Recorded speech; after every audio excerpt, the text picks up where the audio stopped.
What's good, y'all? Brandon B. Elise live streams. We back, baby. What's up? How's everybody doing out there? Happy Monday. Welcome to the new week. We back, man. Salute to everyone out there, man. And want to start this one off by saying thank you, everybody who's been subscribing. You feel me? We're almost at 300, so salute to all of you guys. We're at over 1250 on Facebook, so salute to all the family out there on Facebook. The Facebook family, we love you guys. Y'all be supporting heavy. So salute to everyone out there. As well, big thank you to everybody who pulls up, man, and shows love, who's engaging in the content. We just dropped a new video, so make sure you go check that one out. We're talking about Mona Leo and Black Americans. You already know what it is. We're going to stand on business every single time. But, of course, today we're going to be talking about some sports gambling again. So, you feel me? I feel like this is just a hot topic right now in sports, and it's been, kind of interesting to see kind of just how much has kind of come out over these last couple of days, and like just where we've been at in this last couple of weeks and months, man.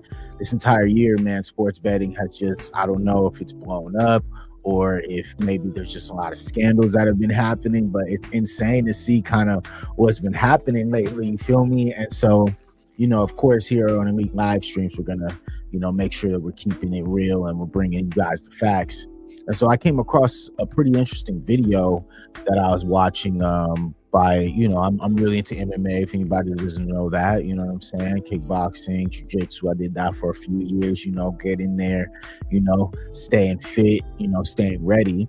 But sports betting is a big part of the UFC, right? And the UFC has a big component and attachment as well to sports betting. And so, of course, now with the explosion of sports betting, including, right, you got guys like, DraftKings, and you also got Prize Picks, a lot of really, really solid,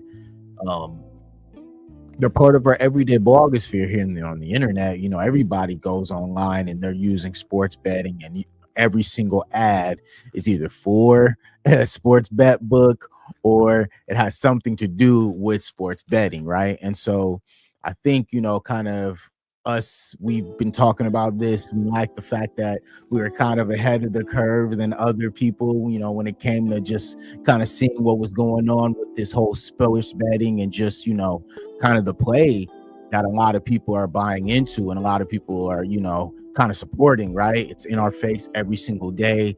We're here watching diligently, right? And people are constantly telling us, hey man, if you spend $10, you can win $150. And it's very enticing, right? Those little small bets over time, you feel me? It'll make it, seem like, oh, it's no big deal, right? But over time, you see people, they start getting addicted to this stuff. And so now, of course, we've been seeing more so, at least lately, the scandals that have been happening, right? Where people are getting exposed, right?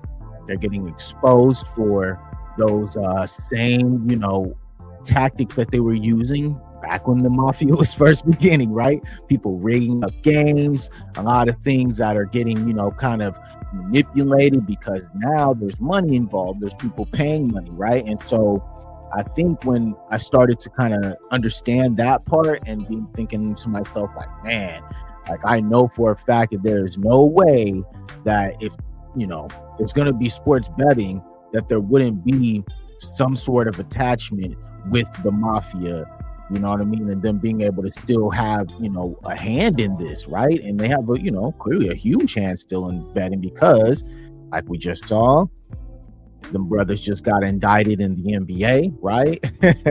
Unfortunately, you know what I'm saying? They were, having to be kind of the fall guys for what all of us already knew what was going on, was the fact that the mafia is still highly connected to sports betting and sports gambling. It's a big part of it right now that we're starting to still see, every single day. And, every day there's a new report or there's some sort of new scandal talking about, who did what behind the scenes, and then now who's now come out and said that this happened or that happened. And it's very unfortunate because now we've really started to see the fruits of all that, right? How these mobsters have been able to infiltrate the game, how they've been able to manipulate the system, and all as well how they manipulate sports in general, right? So I came across this video that I watched by this creator. Let me make sure I credit him correctly. His name is Fight Society. So salute to him. I just wanted to do kind of a reaction to his video. It was just recently, I think, a fight night for the UFC. And he's going to be talking about kind of what he saw, what a lot of us saw as we were watching this fight, and kind of just what, you know, Dana White's reaction was to it. And we're going to kind of go down the rabbit hole of just, you know, sports gambling. We're also going to talk about Jake Paul versus Tank, man. It might be off. People are saying that the fight might not happen. I don't know, man. I don't know what's going on, man. It looks like, you know, maybe the Tank fight might be off. That's what they're saying. There's reports coming out from Ring Magazine saying that the fight might be off, and that, you know, Jake Paul is looking for new opponents, guys. This is just, I don't know what's going on, man. Like, what's going on with boxing? I don't know what's going on with Tank. I don't know what's going on with MMA and sports in general, sports betting. We're gonna get into it today, guys. So make sure you like, share, and subscribe. Let's pull this one up real quick so we can start reacting to this one first. Let's see here. There we go. I got it queued up for you guys. So like I said, this is a video by a creator by the name of Fight Society. So salute to him. They're going to go to fucking federal prison. Federal fucking prison. The sports betting scandal that has swept across pro sports in recent weeks looks like it may have hit the UFC. And actually, this would be the second time that this would have hit the UFC in recent years, because here, a fight between Yadier Del Valle and Isaac Dulgarian, which ended in a first-round submission for Del Valle, was very sus. All right, so look, they're already, you know, making it clear, right? Of course, I think at the time when, you know, we're at a time now where, like I said, we just broke the story about Chauncey Billups and what happened with Terry Rozier and what's been going on with Terry Rozier and, you know, of course, Malik Beasley. We talked about all those things here, right? So it's kind of crazy, I guess, now that this kind of starts happening in, you know, more sports. And of course, now that people are much more aware to see what to look out for, I think people are much more cognitive to you know, pay attention to what might be going on. And so I think this is a part of that now, you know what I'm saying? Where like everyone's paying attention to see, like, is this shit rigged up or not? Like, what the fuck? Because here's the finish right there. And we'll get to the rest of it in a second, but this is the finish right here. You look here, he's trying to fight it. He's trying to fight it. That choke does not look, watch. The choke does not look very tight. It's not really on the neck. It's not all the way on the jaw to be a face crank. And he just, look, it doesn't even look that tight. And he taps. Yeah, man. I mean, it doesn't look good, right? It looks kind of loose. And I think this is what a lot of people were paying attention to as well. Like you said, like the positioning now, people are much more technical when it comes to even the fan base. The fans now are much more, you know, aware of the sport. They know what to look for. They can see if, you know, maybe if a fighter's in trouble or not. And, you know, clearly I'm not sure exactly. This guy looked like he was in the biggest of trouble. Even, you know, if you're watching the whole fight, like even in the entire fight, it didn't look like he was really ever in trouble, you know? That by itself looks very, very, very suspicious. But when you consider the fact that this is what's going on, is Dulgarian went from a -240 to a -160 in under an hour before the fight. Since nothing confirmed here, honestly, but I am hearing that there's something going on with Dulgarian versus Del Valle. This was before. All right, so look, it says that Dulgarian went from you know, a -240 to a -160 in under an hour. Then they see you posted that, you know, Bobby got finished in the first round. Talk about a rigged fight, you know. So I mean, this is kind of what's a lot of people are paying attention to, you know, the betting part, the influctuations of money, you know, going on a certain fighter right before a fight, right during a fight. You know, a lot of people are paying attention to that movement, right? And so this clearly especially being a UFC fight. You know, a lot of people are watching that. For the fight. Not sure if concerns are about a fix or an injury. Friend who works for the Hard Rock says that they got 5 very large bets from different people on Del Valle round 1. Activity was flagged in their system, and apparently there is lots of buzz about it right now. I mean, this is really suspicious. The betting lines moved really fast. Here, Emil Sardarian from Stand 'Em Up says we may have just witnessed a rigged fight in the UFC again. Dulgarian was not able to get a single takedown. The line moved from -250 to -125 in 2 hours. Round 1 finished. Del Valle went from +850 to +400. That is some serious money getting dropped on a fight like this. And this All right, so yeah, and that's what be happening a lot of times, you know, not only just in the UFC, but there, you know, people who, you know, of course, like, you know, I have my partner J Rock, and he plays, you know, of course, and there'll be times where certain players in a basketball game, they'll sit, you know, the last second of the quarter to, you feel me, for no reason. They're, you know, balling out. The game might be, you know, very close, and then all of a sudden they just stop playing. You know, so this is happening a lot, where a lot of people are paying attention to kind of, you know, how this can easily shift, like how the money can manipulate over the game time, like, and how certain players can, one of a sudden they're, you know, super, you know, they're playing like, you know, Michael Jordan, and then after that they just don't even want to play at all. It's insane. is just another bullet point on the pro sports betting scandals that have been going around, especially since just last week FBI Director Kash Patel unveiled a major bust involving NBA players Chauncey Billups, Terry Rozier, and Damon Jones. Good morning. Today we are here in New York to announce a historic arrest across a wide-sweeping criminal enterprise that. And so you guys, we talked about this on our last episode, you know, just to, you know, make and reiterate the fact that, like I said, this was all a strategic play by Kash Patel, you know, of course, to use the propaganda that he has behind him, which is the FBI, and to make it seem as though, like, okay, yes, there are corruption, and of course they would use a black face to be the corruption, right? But in the end of the day, this is much bigger than just, you feel me, 2 basketball players and a few, you know, coaches, and one who was, you know, a coach staff guy.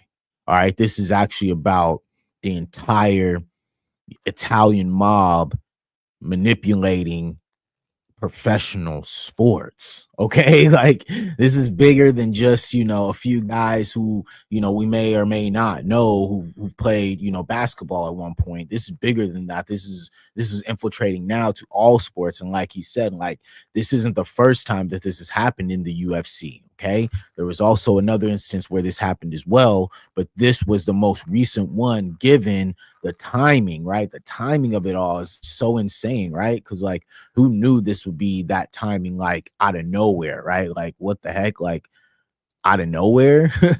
envelops both the NBA Let's skip on and La that a Casa little bit. Nostra. Let's go here. Events for life. And more of the details, it says suspended MMA coach James Krause worked with offshore sports books as a middleman and offered new clients a line of credit and referral kickbacks, and took payments through Venmo or PayPal per ESPN. Now, that post is from a while ago from MMA Uncensored. Now, where things start to get tricky here. All right, so this was James Krause, who was a UFC fighter, and he was speculated for, you know, being an inside information guy who would give, you know, certain people information. If certain fighters weren't going to make it to the fight, they would go on to put money on said fighter to win and or lose. And then boom, there's your money made, right? And then he would get a percentage of that. So I thought it was important to start there, just to kind of show just, you know, how that UFC setup is, because I think it's important to show that this isn't just happening in basketball. This isn't just happening in maybe football, but this is happening in also combat sports, right? Boxing has been rigged for years. We already know the corruption of boxing, but now we're starting to see as well MMA is being infiltrated by this as well. And so I wanted to kind of bring up this second video where they talked to a mobster about how mobsters were able to manipulate and being able to use, you know, certain athletes and getting them to do what they wanted to. So I think it's important that we bring those receipts too, because like I said, this is bigger than just the professional sports aspect. This is also about people who are literally in the wholly unemployed. Whoa. Are you okay, bro? Wholly unemployed. Hey, Patrick. All right. I don't know what's up with that, but okay. So we'll continue. So this is also about the mafia, right? And so we got to be careful about how the mafia sometimes can move, because the mafia is the biggest component of this entire organization when it comes to organized sports betting and also the rigging of professional sports, right? So I'm gonna bring up this video for you guys so you guys can watch this when he's talking about, literally talking to an Italian mobster about how they're able to get these athletes and also entertainers to be able to join their movement. So shout out to Taylor House Publishing. This is a great channel. Richard Taylor has a great channel over there, and he has a great information that he brings to the community. So salute to him. And this is a part of his video. So take a look. And these videos are fair use for literary and commentary purposes only. Just watch. Give you an example. Back in my day, NFL player, right? And this happened. I'm not going to mention the names. More than once, but this happened. Bookmaker working with me, he comes to me, hey, this player from the Jets, he's into me really heavy. He owes me 50 grand. Okay, what do you want to do? Should I bring him to you? How should I collect? 50 grand. Let him get into you for 250 grand, 300 grand. All right. So look, he's already explaining that these were players who were already, using, like I said, and this is how they got Chauncey Billups. They were part of these illegal card games, or they're gambling at a casino. He runs up the tab. The tab is 50,000. Italian mobster says, hey man, I got this guy on the hook for 50,000. Should we go get it? Italian mobster says, no, let him run it up more, right? To get him deeper into the game, guys. This is how sinister the game is, right? This is how rigged up it is, right? Because a lot of these mobsters, they don't even gamble because they know this rigged up. But they're willing for you to run up your money and run up your riches and lose your riches. So then now you are in debt to them. And these guys don't care about your life. They'll do whatever to you to get their money, okay? What are you doing? You're writing an entry on a piece of paper. It's not costing you a penny. He's a bad gambler. Let him get into you heavy and then bring him to me. Boom. Before you know it, he's into me $250,000, $300,000, right? I bring him to me. Sit down. Hey, how you doing? Good. You owe me a lot of money. Oh, you didn't know it was me? Sorry. Yeah, we don't always put that out there, but it's me. All right. So look, brings him in for a meeting after he's ran up the tab, right? Over $250,000 ran up in a tab, gambling, of course, right? Gambling, right? So what does he do? He has to meet the guy now. And the guy's like, all right, now it's time to collect. Now it's time to put some pressure on him, right? You owe me a lot of money. How are you going to pay? You got to pay. You got to figure it out. I'll tell you what. You know what? I love your team. I like the way you play. I'm going to give you a break. You owe me $250,000, right? You don't have to pay me right away. You pay me 2% a week in cash. When do you get paid? Every Monday you be here with the cash. Don't miss. Don't miss. And I'll let you slide for a while. All right. So look, he puts it on him to make sure that he's showing up, to make sure that he is doing what he has to do. And then, of course, what happens? He's already stuck into him, right? For over 250,000. He says, bring it to him bi-weekly. And sometimes that can be a hard situation to keep up with, right? I don't care. That's fine with me. He wants to do anything to get out of the room. He leaves. What do we find out? We're tracking a guy. He goes to another bookmaker somewhere else, right? And he's trying to make up the loss by betting somewhere else. But we all know what's going on. So pretty soon, he can't even pay me the 2%. We call him back in the room. Hey, let me explain something to you, my friend. You don't get away with a gambling debt. You got to pay me. You got a rich uncle. You got a godfather. Who would it? Go rob a bank. I don't care what you do, but you're going to pay me. That's it. Oh, Michael, let me tell you that. For some reason, I got a soft spot with you. I don't know why. So here's what we're going to do. You're a good running back, right? Yeah. All right. First 3 times next game, you put the ball on the ground. What? You heard what I said. Put the ball on the ground. All right. So look, this is how he is saying that the mob manipulates, okay, how they manipulate athletes who are into it, whether it be through illegal gambling or at a casino, right? They ran up a tab, and that's what they said was happening with Terry Rozier. They said he had a gambling problem. And then, of course, that's kind of the situation that I guess arose. But this is how the mob is saying that these are how these situations go, right? First 3 times. You're a wide receiver? Okay. Make sure that that ball doesn't go into your hands. That's it. You're a quarterback? First 3 times you get the ball, put it in the other team's hands. I'll worry about the rest. I'm getting an edge now. I know what to do. You're going to do this over a period of whatever amount of games I tell you, and that's how we're going to even up the score. And if you don't do it, you don't want to know what happens at that point. You know, I think you understand where I'm coming from. That's it. Very powerful. That's how you get these players to work with you. NBA player, the same thing. I don't care what you do. Foul yourself out of the game. Do whatever. All right. And look, this happens all the time, guys. Like I said, guys will at one point be playing, going hard, full on, you know, all into it. And then all of a sudden, out of nowhere, they're just not playing anymore, right? They just, you know, like, what the heck? Like, dude, you were just killing it right now. What the hell happened? And then boom, now you realize that, like, oh crap, like these dudes are, you know, they're getting paid to sit down. They're getting paid to not have to play. And I think that's kind of what a lot of people have kind of come to the realization is. It's just like all this is all happening all at the same time, right? And so it's insane, you know, just, you know, I like to read comment sections, right? And you look in the comment sections and people are all kind of feeling the same, right? Like, and I wanted to show that because I think it's important to, you know, the comment section is the world, you feel me? And like, it's very representative of like what we see and what people really want to say. And so sometimes, you know, it's very funny to look at the comments, you know what I mean? So let me zoom in a little bit so you guys can see this shit, because some of them are just real as it gets, man. And I really like that part. And so one of the top comments is like, it's wild. Everything is crumbling at the same time. Sports, entertainment, government, relationships, everything is fake.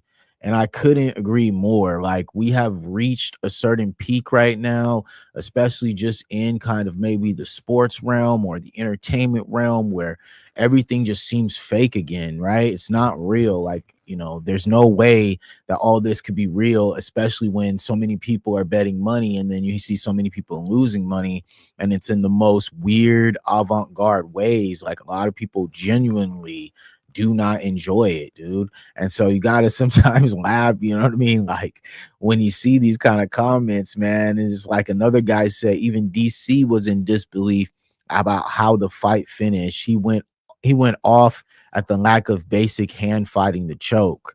Yeah, it's getting bad. It's getting real bad. Somebody said it's in all of sports ever since sports betting was legalized.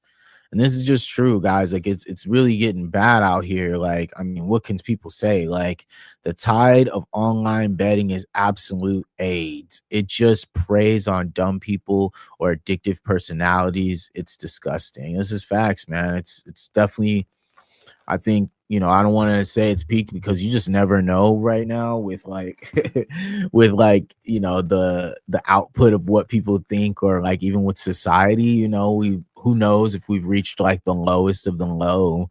But I will say this, the sports betting, sports gambling, whatever's going on with this right now is insanity. Like, it makes no sense, the levels that this thing is reaching right now.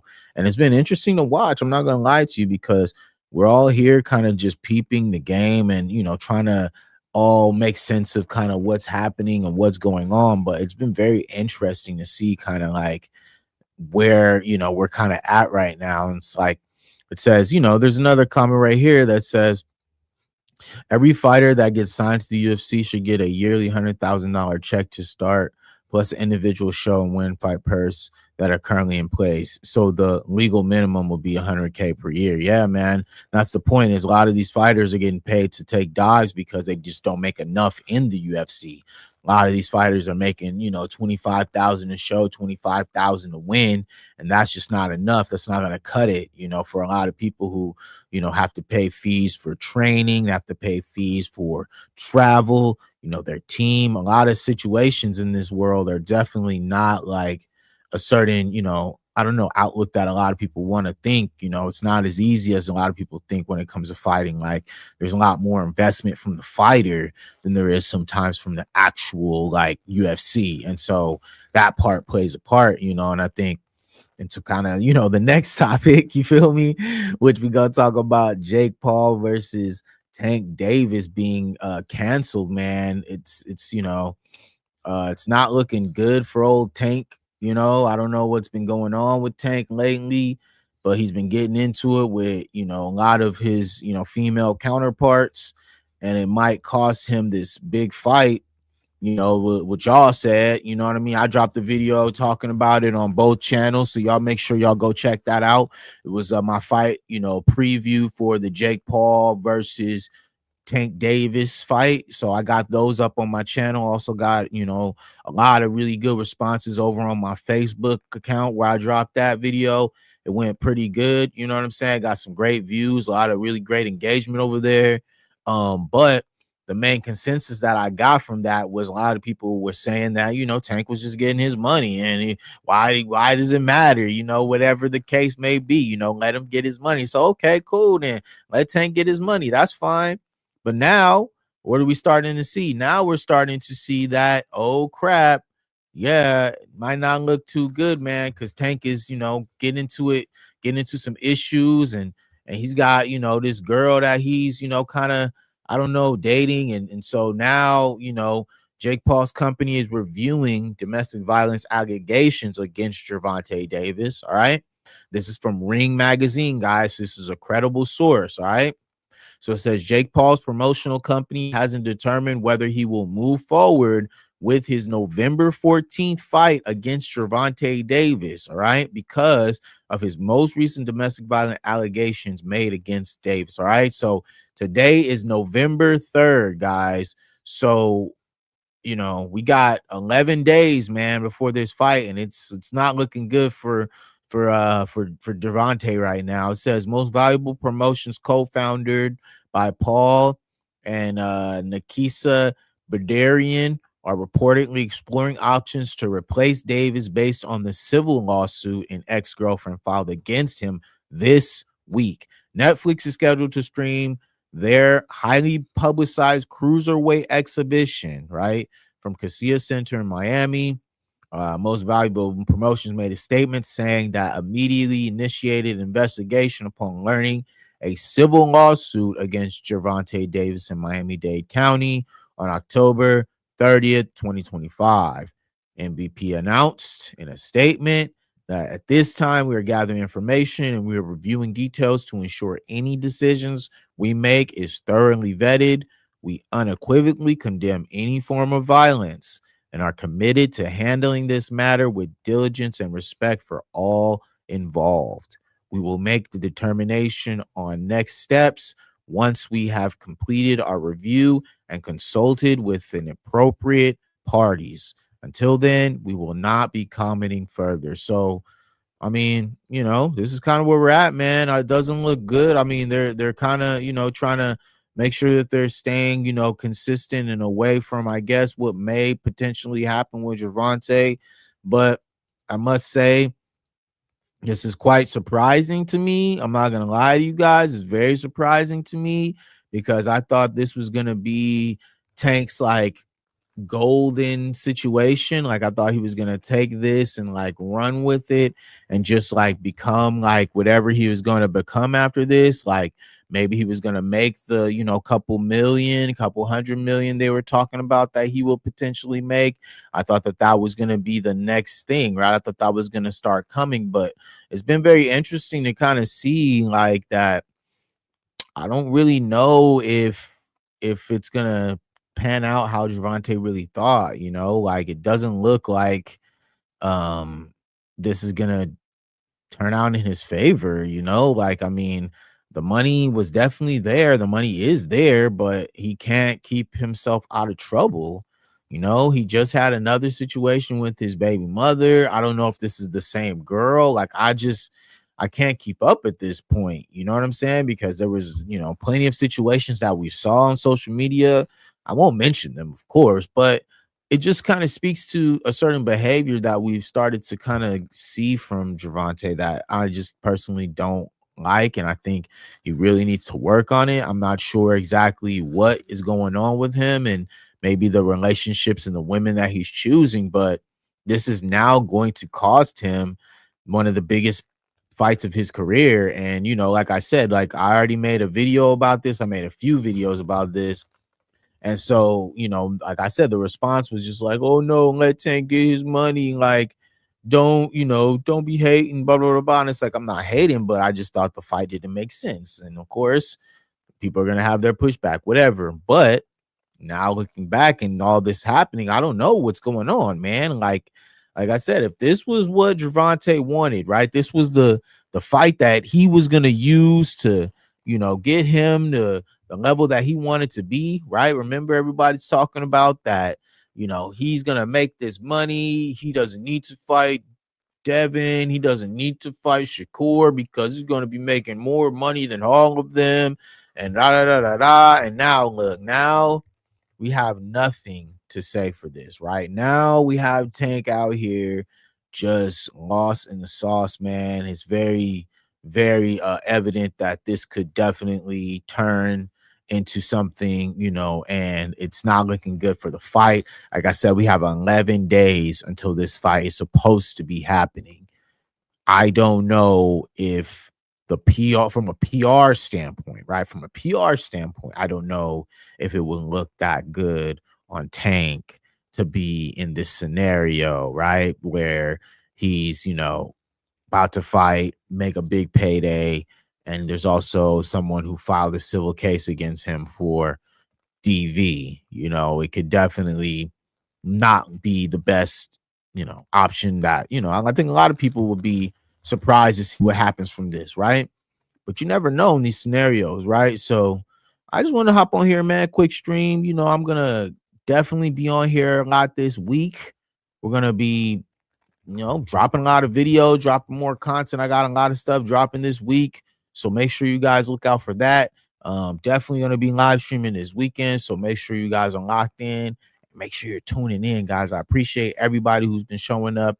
All the new subscribers, thank you, welcome. And to everybody who's been riding from the beginning, salute to y'all. Thank you guys so much, man. My name's Brandon B. This is Elite Media, man. I'm out. Peace.